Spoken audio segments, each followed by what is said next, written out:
comes out of nowhere and it's suddenly everywhere is the agenda. They want to create a hive human mind where basically you're just a computer terminal with no real individuality. I've refused to acquiesce to any of the diktats. Do you think more people should refuse to do it? Because otherwise, how will we ever make a change? It can't just be you. If one person does something, they can pick them off. But when very large numbers of people do it together, you see where the real power is. And it's not with these people in government and the psychopaths behind them. It's a matter of doing it in numbers, and to start that rolling, someone's got to start it, because then we'll see where the power is. And it's not with the authorities.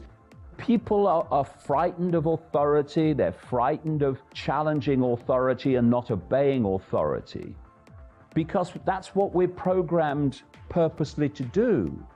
You come out of the womb and very soon you're sitting at a desk and an authority figure is telling you what you can do and can't do, when you can eat, when you can talk, when you can go to the toilet, and all these other things that happen once you enter the school system. And then there are punishments and rewards for obeying authority or not obeying authority all the way through your formative years, because they are preparing you for life to be acquiescent to authority and to fear challenging authority. There's no need to fight the government or fight the cult behind government. There's no need to go on protests and wave banners. No need for any of that. You just need to say, no, I'm not doing it. We're not doing it.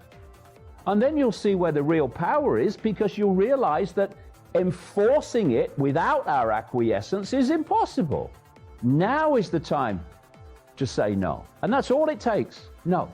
If the 1% was basically going to get control, it had to rebrand itself as the supporters of the other 99%.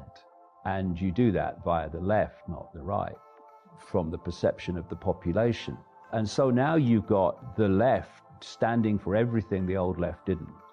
And you've got the right pushing for protecting civil liberties and freedom of speech. And if you are going to move into a world, which is what they plan, of the end of countries, the end of nations, then your conservatives with a small c, they are much likely or more likely to want to conserve, to want to protect the status quo, protect the society. We shouldn't get pulled into the idea that we are dealing with an all-powerful force. That's what they want us to believe. We're not.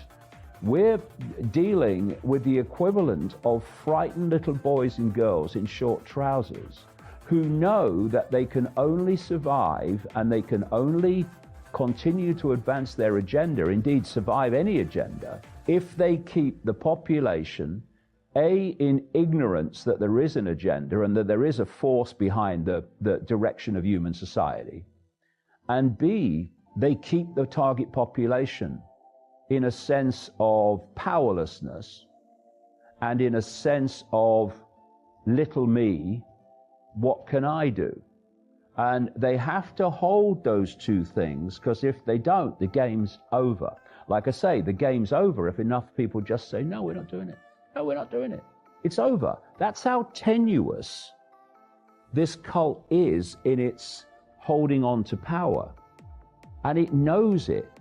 It knows that its power and its agenda can fall in a ridiculously short time if the perceptions of humanity change and if there's any free flow of information to expose and unravel its ludicrous narratives that we're supposed to believe.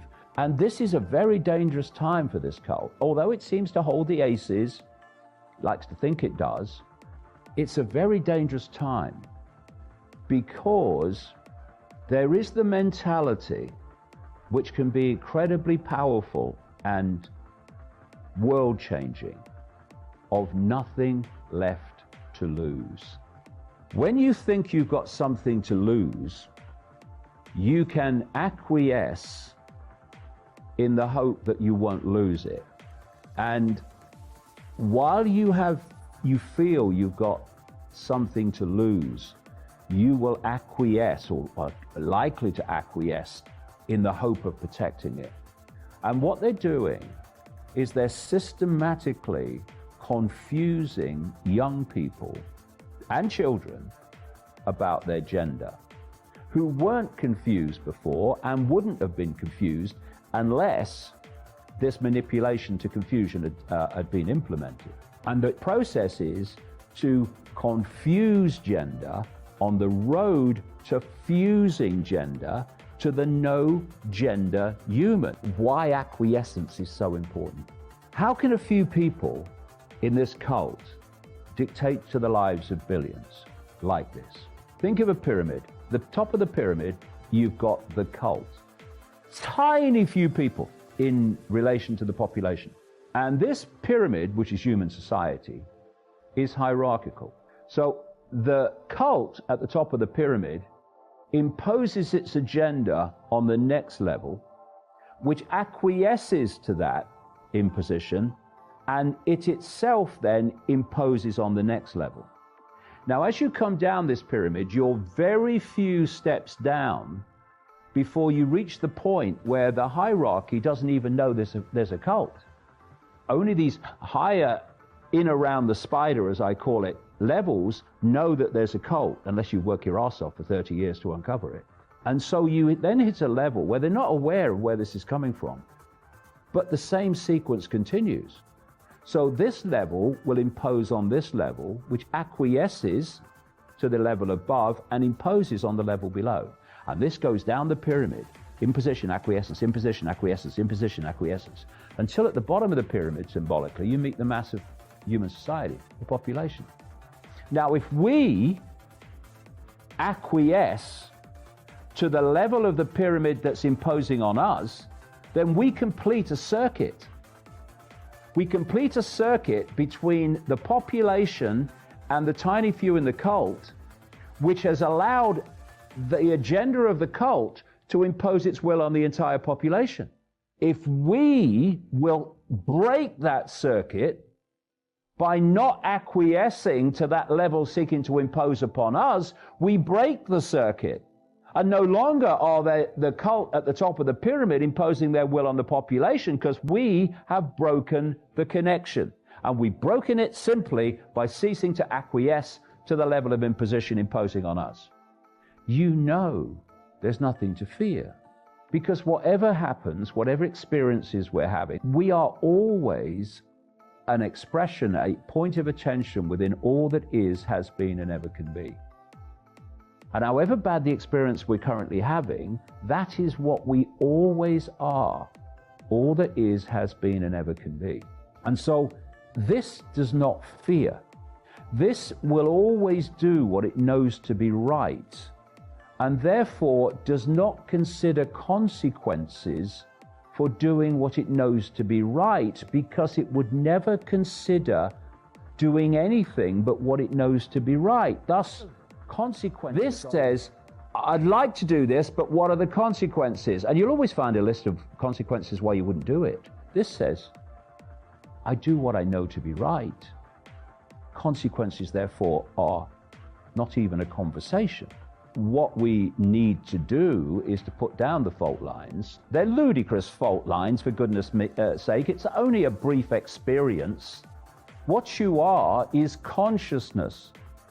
You are a point of attention, a unique point of attention. Celebrate that uniqueness for a start. You are a unique point of attention within an infinite flow of consciousness, having a brief, stunningly transitory experience as a human. And what is a human? It is a particular way of processing and decoding information. That's all human is. The human form processes and decodes information in a certain way that we call human. So when near-death experiences leave the body and leave that processing, decoding system that I call the biological computer, their reality dramatically changes. Stop identifying with labels. They are a brief experience. Even your name is a brief experience. You are the consciousness having the experience. So when someone says to you, who are you?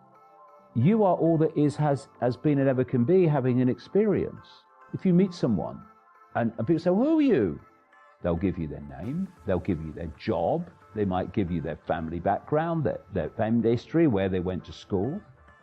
That's what they're saying they are. Who are you? But that's just what they've experienced.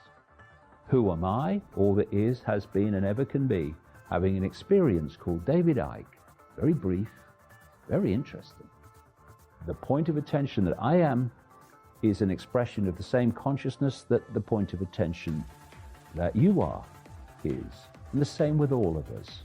So racism and all these isms and all these divisions are not only undesirable, they are confirmation that those that go down that road are utterly clueless about the nature of reality and the nature of who they really are.